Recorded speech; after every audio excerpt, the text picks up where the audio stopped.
Exclusive: Joseph Kosinski talks Top Gun 2 and TRON 3 while chatting 11 with director Joseph Kosinski. TRON Legacy, Oblivion for his upcoming firefighter drama Only the Brave, coming soon. Net had the chance to talk to him about directing the upcoming Tom Cruise sequel Top Gun 2, as well as the scuttled threequel TRON Ascension.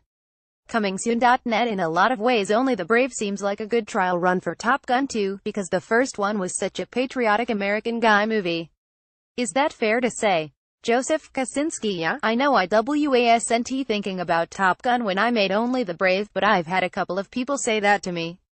Now that I'm diving into researching the world of naval aviation, there certainly are a lot of similarities between life in the military and what these guys do. That brotherhood, that camaraderie. There's certainly some parallels. When Tony Scott made that movie, he was one of the first directors to bring that TV commercial aesthetic to action movies, and it had a very Reagan-era jingoistic propaganda kind of feel to it, for better or worse. Do you plan to honor that aesthetic? Kosinski: The Navy is very different now than it was in 1986. Back then, they hadn't been in any war for 15 or 20 years at that point. The tone of that movie and what those guys were doing was very different. Now, here in 2017, the Navy's been at war for 20 years. It's just a different world now, so you can't remake the first movie. It has to adapt. That being said, I certainly want to recreate the experience of that movie, which gives you a front seat into the world of naval aviation and what it's like to be in a fighter jet. The approach is going to be appropriate for the times we live in. Back in the day it was a lot of bad rear screen projection for the flying scenes. Do you guys plan to utilize drone technology and other things besides CGI to bring realism to the jet stuff? Kosinski: Yeah, on Only the Brave I was able to make a movie with very little CGI to try to capture as much as I can in camera as possible, and that will certainly be my method on Top Gun as well. I got to see you work years ago on the set of TRON Legacy, which was a trip for me as a fan of that franchise.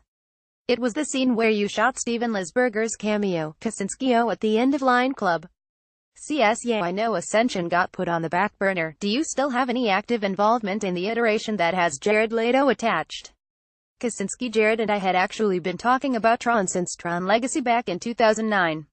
We almost put him in that movie, actually in that scene, so Jared's a huge fan and we actually batted around ideas and I was talking to him about that role in Ascension, but we only got to the script stage on that. We never really moved beyond that, and that's sort of where it sits for now.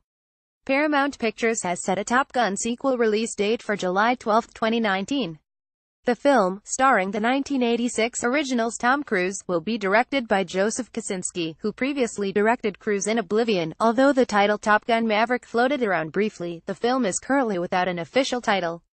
A follow-up to Tony Scott's 1986 hit has been in the works for quite some time, with Tom Cruise interested in reprising his role as United States Naval Aviator Lieutenant Pete Maverick Mitchell. Producer Jerry Bruckheimer previously outlined that the film will deal with the rise of unmanned drones and pilots becoming a thing of the past. The original Top Gun was directed by Tony Scott and also starred Kelly McGillis, Anthony Edwards and Tom Skerritt.